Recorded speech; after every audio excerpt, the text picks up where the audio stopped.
विलोपन विधि। कौन सा विधि? विलोपन विधि। पहला हम लोग प्रतिस्थापन पढ़ चुके हैं, पढ़ना है विलोपन। अब समझते हैं विलोपन मतलब होता क्या है। ठीक है, विलोपन विधि में हम करते क्या है।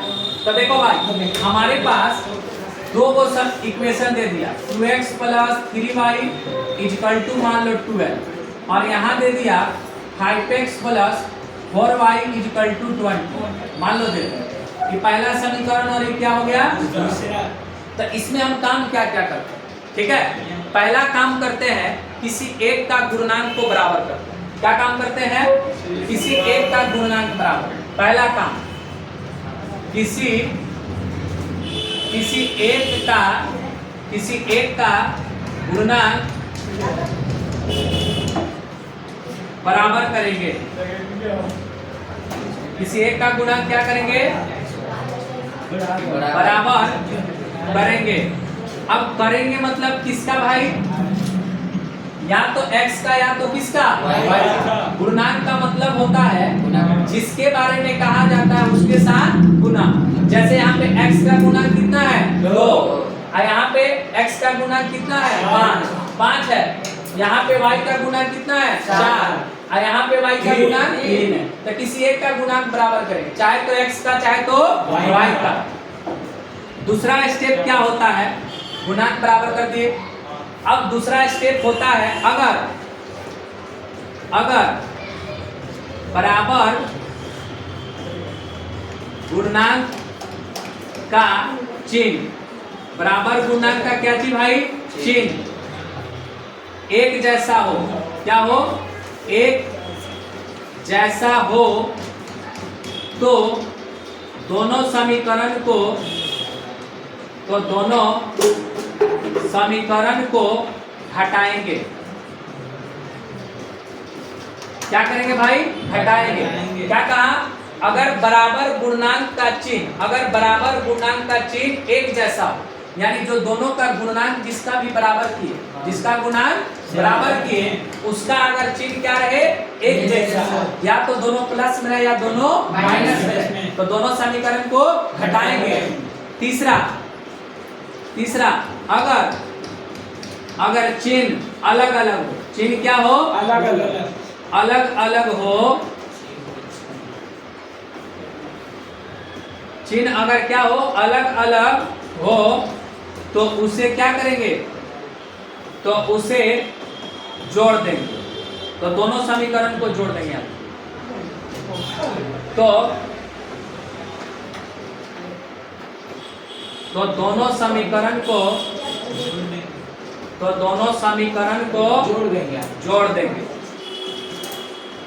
जोड़ देंगे। अब भाई ध्यान से देखो, 3 काम करना। पहला, गुणनांक को क्या करना है? बराबर करना। देखो यहाँ गुणनांक कितना है? 2, यहाँ कितना है? 5। तो गुणनांक सेम करना है। तो गुणनांक सेम करने के लिए उल्टा काम करते हैं। क्या काम करते हैं? उल्टा काम क्या करना है? देखो इसका गुणनांक 2 है तो इसको नीचे गुना करेंगे, इसका गुणनांक 5 है तो कहाँ करेंगे?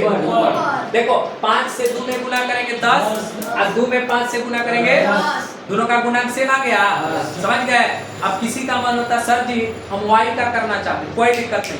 तो 3 गुना करते नीचे, 4 गुना करते ऊपर, कोई दिक्कत नहीं। तो यहाँ हम क्या लिखेंगे?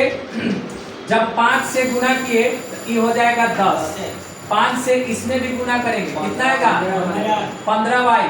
अब 5 से इसमें भी गुना करेंगे, कितना आया? 60। इसको समीकरण क्या मानेंगे? 3। अब देखो 2 से गुना करेंगे, कितना होगा? 10। 4 से गुना करेंगे, 2 से में तो 8, इसको करेंगे 40। ये समीकरण 4 हो गया। देखो पहला काम खत्म हो गया। किसी एक का गुणांक क्या करेंगे? बराबर करेंगे। गुणांक बराबर हो गया। दूसरा देखो क्या करता है? अगर बराबर गुणांक का चिन्ह एक जैसा हो, तो एक जैसा में देखो एक जैसा हो तो दोनों समीकरण को क्या करेंगे? हटाएंगे। तो इसके पहले चिन्ह किसका है? प्लस का, माइनस का। इसके पहले भी तो दोनों सेम है कि अलग अलग? सेम है ना। अब यहाँ लिखेंगे कि समीकरण क्या करना पड़ेगा? समीकरण 3 में से, इसमें से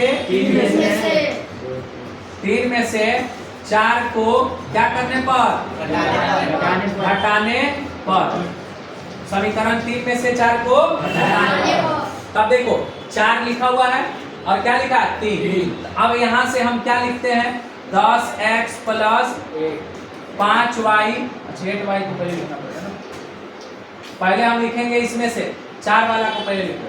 10x प्लस कितना 8y बराबर कितना 40। इधर लिखा होगा 10x प्लस 15y बराबर 7। ठीक है, अब जैसे ही लिखेंगे अब इसका साइन होता है चेंज।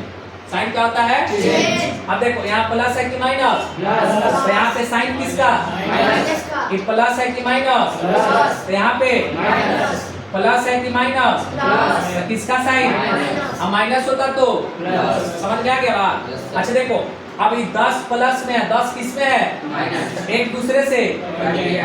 अब देखो यहाँ 8 प्लस में है, अब 15 किस में है कौन बड़ा है 15, तो यहाँ 15 में से 8 जाएगा तो कितना बचेगा 7। इसका साइन कैसा होगा अब फिर देखो 60 बड़ा है कि 40 बड़ा है 60 बड़ा, 60 का तो 60 में से 40 को घटा देंगे 20। इसका साइन क्या था माइनस से माइनस, तो y का मान कितना आ गया 20 बटा में 7 आ गया। अब हमारे पास 1 2 3 4 समीकरण है। अब जिसमें भी मन करे y का मान रख लेंगे, इसका मान निकल जाएगा x का। चलो यहाँ रख के दिखाते हैं हम।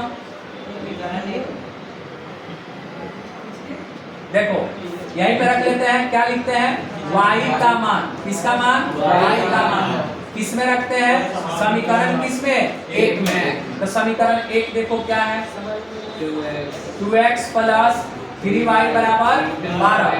तो 2x अपने जगह पे रहेगा प्लस 3 और y की जगह 20 बटा में 7 अब बराबर कितना 12। अब यहाँ से देखो ये 2x हो जाएगा, अभी कटने वाला है नहीं, तो ऊपर गुना होगा तो 60 बटा में 7 बराबर कितना 12। अब यहाँ से क्या होगा ये उधर चला जाएगा, ये हो जाएगा 2x 12 और माइनस कितना हो गया 60 बटा 7। अब यहाँ एलसीएम ले लो, इसका यहाँ घटाएंगे तो ये 2x घटाएंगे तो कितना आएगा 24 बटा में 7। x का मान आया 24, 7 2 से घटा कितना आया 12। x का मान आएगा 12 बटा कितना 7। अब क्या है सही है। अब हम चेक कैसे किए कि आंसर हमारा गलत है। ठीक है, देखो समझाए थे पिछला क्लास में 20 बटा 7 आया 12 बटा 7 आया।